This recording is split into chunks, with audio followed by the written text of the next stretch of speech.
Es muy probable que en las próximas horas el Senado de la República elija el nuevo magistrado de la Corte Constitucional, eh, de una terna que presentó el presidente Gustavo Petro y que sorprendió desde el inicio, ¿no es verdad?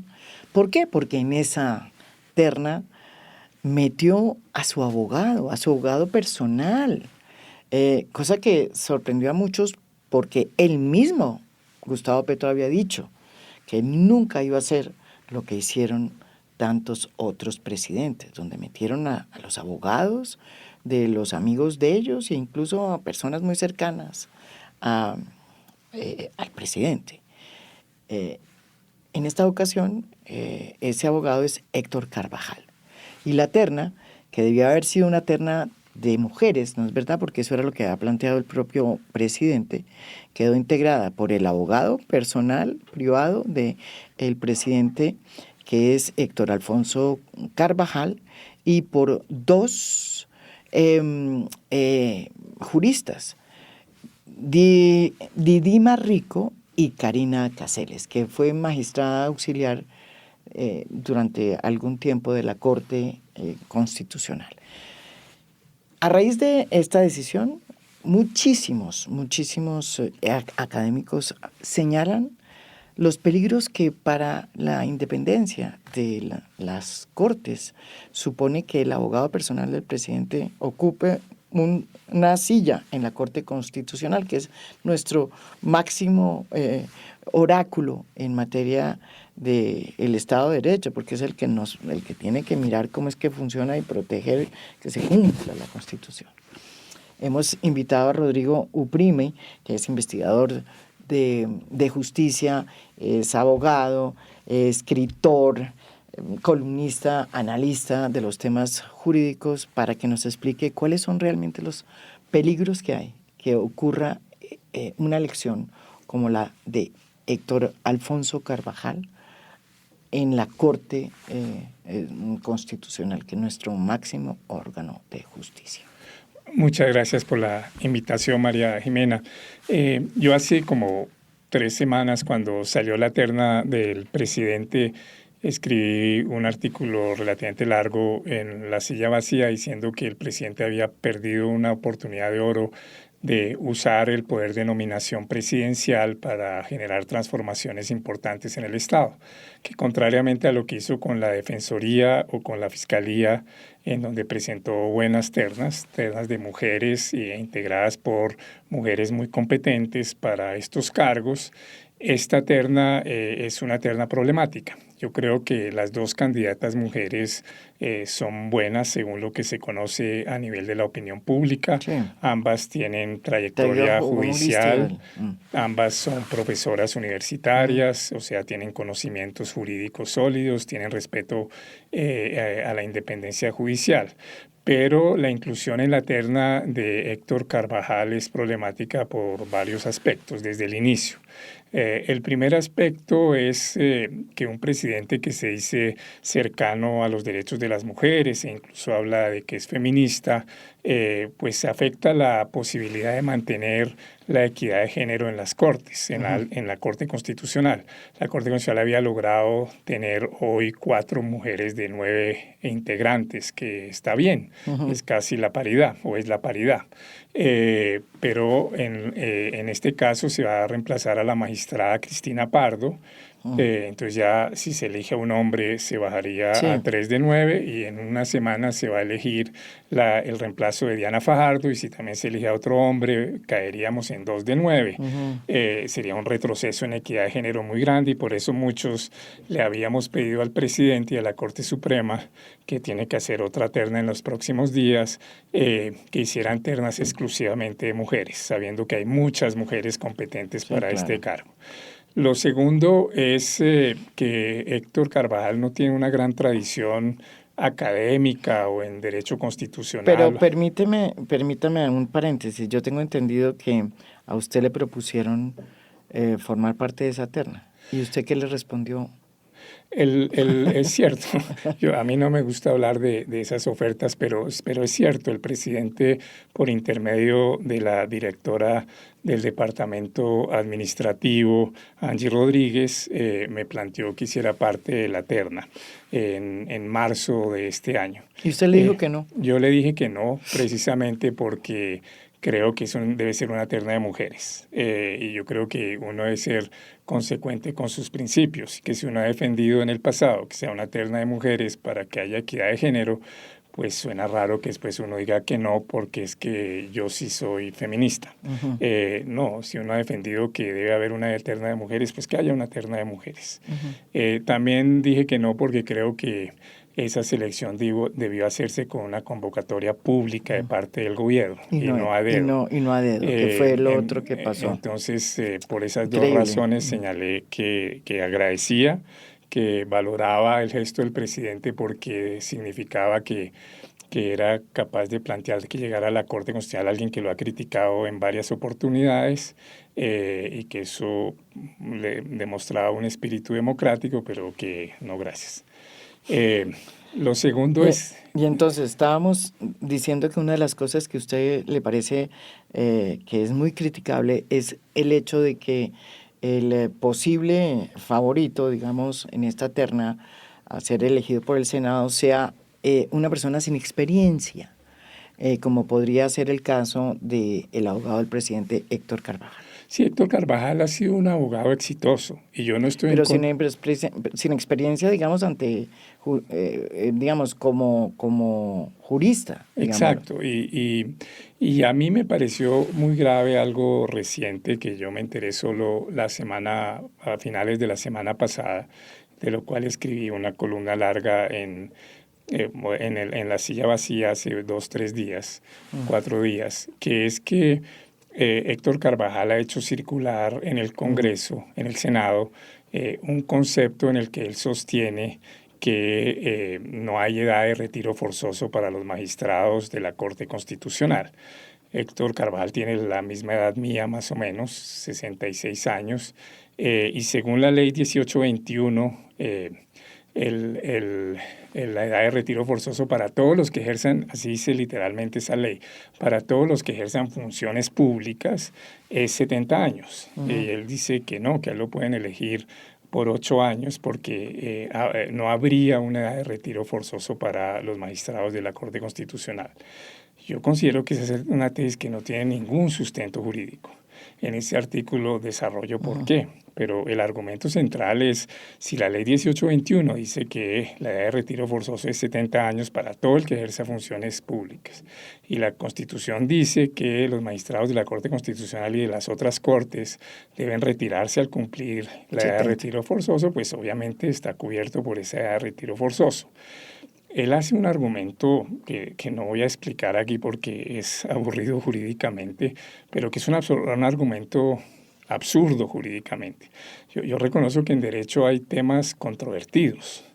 Por ejemplo, uno puede discutir, ¿era constitucional o no la declaratoria de conmoción para el Catatumbo? Sí. Y algunos podrán decir no, otros podrán decir sí, y otros podrán decir, como dijo la Corte, que yo creo que aquí acertó en decir es constitucional pero para ciertas cosas y no para otras. Ahí hay alguna controversia jurídica, pero hay temas donde no hay controversia jurídica, simplemente algo es un error jurídico. Sí. O sea, si alguien dijera en Colombia la reelección presidencial está permitida, eso no es una opinión jurídica, es un error. Sí. Y yo creo que lo que ha hecho al sostener eso Héctor Carvajal es un grave error jurídico. Sí. Entonces uno diría, de un magistrado de la Corte Constitucional uno espera que tenga como 2 grandes características. Una, que tenga sapiencia jurídica, o sea, que tenga conocimiento jurídico. Y 2, que tenga imparcialidad. Independencia. Pero es que a mí me parece que yo leí muy juicioso la carta, es cierto. Pero también en la carta ustedes hablan mucho de que no tiene el conocimiento, que no tiene... pero es que además tiene un problema, es que es una persona muy cercana al presidente y conoce sus asuntos. Exacto, eso no. pero termino con eso no es una... Sí, ese era ya algo que ya lo habíamos planteado varios hace 3 semanas, que era, no es bueno que llegue una persona que es el abogado del presidente, sí, o el amigo del presidente. ¿Fue su abogado? y amigo. Exacto. Yo creo que el ejemplo de por qué eso es inconveniente es el caso de Francisco Barbosa en la Fiscalía. En la Fiscalía. Entonces, ¿cuál es Íntimo el riesgo? amigo del Del presidente Duque. Duque. Entonces, ¿cuál es el riesgo? El riesgo es que mientras está el presidente, el cual es amigo, entonces no lo controla. Y si llega un presidente de sentido contrario, entonces se vuelve opositor. Y uno en la Corte no necesita a alguien que sea amigo del gobierno ni opositor del gobierno. Uno lo que necesita es un magistrado independiente, imparcial, que esté para proteger la integridad y supremacía de la Constitución. Y volviendo a lo del concepto, si alguien es capaz de redactar o de defender un concepto con tal precariedad jurídica, una de dos, o no tiene los conceptos, la competencia jurídica para ser magistrado, o es capaz de distorsionar el derecho para favorecer un interés propio y entonces no es imparcial. Y uno espera de la Corte Constitucional a alguien que sea imparcial y competente jurídicamente. Y yo creo que con ese concepto Héctor Carvajal mostró que no es las dos cosas y que por eso no debería ser electo magistrado. Lo que significa es que él no puede cumplir el periodo y va a tener que, bueno, digamos, si no, si lo eligen y la Corte, digamos, no aprueba su tesis, digámoslo así, él tendría que salir de la Corte y volver otra vez a que buscar a alguien en una terna para que ocupe ese puesto. Dentro de aproximadamente 4 años, dentro de 4 años, imagínese eso. El presidente no tendría que convocar para una nueva terna el próximo presidente. Yo creo que si eso se hiciera de manera transparente, podría no ser problemático, o sea, sí, porque tampoco sería un periodo tan corto.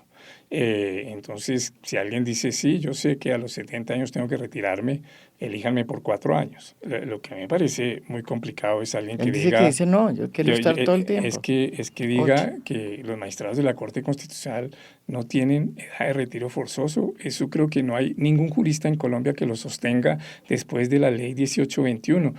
Hace 2 años se retiraron de la Corte Suprema 2 magistrados porque cumplieron la edad de retiro forzoso. Creo que era Francisco Acuña, el colega de la Universidad Nacional, no había cumplido los 8 años y obviamente se retiró. Eso ya es pacífico. Entonces, que alguien sostenga una tesis tan disparatada jurídicamente, o no tiene conocimientos jurídicos, o distorsiona el derecho en interés propio, y ninguna de las dos cosas es deseable para que alguien sea magistrado de la Corte. Por eso yo espero que ojalá el Senado vea que tiene 2 buenas candidatas y escoja entre una de ellas, que yo creo que cualquiera de las dos ejercería en forma digna el cargo de magistrada de la Corte Constitucional y se mantendría la equidad de género. Pero en estas circunstancias en que estamos, todo parece indicar que el Senado está con la mira puesta en el candidato más allegado a Gustavo Petro, que es Héctor Carvajal. Sí, yo creo que ahí... Qué increíble. Yo creo, hay algo que yo he defendido, pero infructuosamente desde hace años, que yo creo que estas votaciones también deberían ser nominales y públicas. Sí, porque no sabe uno los votos, de quién vota por quién. La Corte Constitucional ahí cometió un error garrafal, en donde dijo que las elecciones en cuerpos colegiados se asimilaban a la elección ciudadana, que es secreta. Pues que la elección ciudadana es secreta porque yo como ciudadano tengo derecho a que nadie conozca mi voto. Pero si yo tengo un cargo con poder, como es el cargo de senador, entonces yo debería responder por quién voto cuando hay decisiones de esta naturaleza. Yo creo que el voto debería ser público y nominal para que sepamos por quién votó cada senador, por cuál de los candidatos de la terna. Pero sobre todo, lo digo esto porque supuestamente se espera que la primera votación sea mañana, que es martes 20, a las 3 de la tarde, y no sé si es normal que llamen a la presentación de todos los candidatos y candidatas e inmediatamente se produzca la votación. A mí, ¿Eso es normal? Yo no conozco en detalle la práctica parlamentaria, yo fui ternado alguna vez, por eso algunos decían que yo era externado, eh, no porque había sido Me egresado acuerdo. del externado, sino porque fui ternado en una terna que era muy buena y resultó Con electo Juan Carlos, mi buen Juan amigo Juan Carlos. Carlos Henao, No. y fueron 2 días distintos. Fueron 2 días distintos y tiene toda la lógica que sean días Y distintos. no el mismo día que se vota. Porque Sí. si no, eso quiere decir que la presentación pública que No sirve hacen para los nada. aspirantes es un ritual, Exactamente. porque ya vienen con el voto Pero por eso definido. digo yo que eso da mala espina. Da mala espina. Yo creo que deberían aplazar la votación para que nuevamente las bancadas, habiendo oído a los candidatos, a las dos mujeres y al abogado del presidente, reflexionen y digan cuál es el mejor para la Corte Constitucional. Y yo estoy convencido que no debe ser Héctor Carvajal. Cualquiera de las dos mujeres podría ser una mucho mejor magistrada y se conservaría la equidad de género en la Corte Constitucional y una mucho mayor independencia porque estas dos mujeres no son cercanas al gobierno. Vienen de la carrera, Sí, no de sí. la carrera judicial, pero han tenido experiencia judicial. Una ha sido magistrada de la Corte Constitucional auxiliar por muchos años y la otra magistrada auxiliar de la JEP por muchos años. Por muchos años, sí. Y ambas profesoras universitarias con escritos, con competencia jurídica sobre el tema. Bueno, en todo caso sería muy mal mensaje para el país y para la democracia que pase de esa manera o que suceda lo que ya se presiente en el Senado, ¿no? El Senado, que ha sido protagonista de tantas cosas en los últimos días, pues sería importante que nos diera una noticia. Una buena noticia. Una buena noticia, sí. Y aplazara y empezara a mirar mejor qué es lo que está haciendo. Porque elegir Que yo creo que... a un magistrado que es amigo del presidente y abogado del presidente. Yo creo que además es una cosa, un cuestionamiento de que no hubiera habido previamente la convocatoria pública por el gobierno, porque al inscribirse aspirantes y que la ciudadanía, los medios de comunicación, las organizaciones de la sociedad civil vieran los aspirantes y las aspirantes pudieran hacer comentarios, pudieran hacer discusión crítica. Eso no garantiza que quede electo el mejor, pero establece una transparencia, se cumple un mandato constitucional del artículo 126 que dice que debe haber esa convocatoria pública y se recogen las mejores prácticas recomendadas por instancias internacionales de que en esos nombramientos haya el máximo de transparencia posible y en la elaboración de la terna por el presidente no tuvo ninguna transparencia. Bueno, muchas gracias a Rodrigo Prime. Veremos qué va a pasar en este tema de la elección digamos, del espacio que deja una mujer en la Corte Constitucional, que es Cristina Pardo, con quien yo he tenido discrepancias jurídicas, pero creo que ha sido una magistrada en su comportamiento impecable. Sí. No, y es una mujer y la idea era Sí. que hubiese equidad de género. Eso lo prometió el presidente Gustavo Petro. Exactamente. Mire, ojalá cumpla su promesa y eche para atrás. Antes de que venga de China, no sé si ya llegó, está llegando de China. Muchas gracias. Muchas gracias, María Jimena.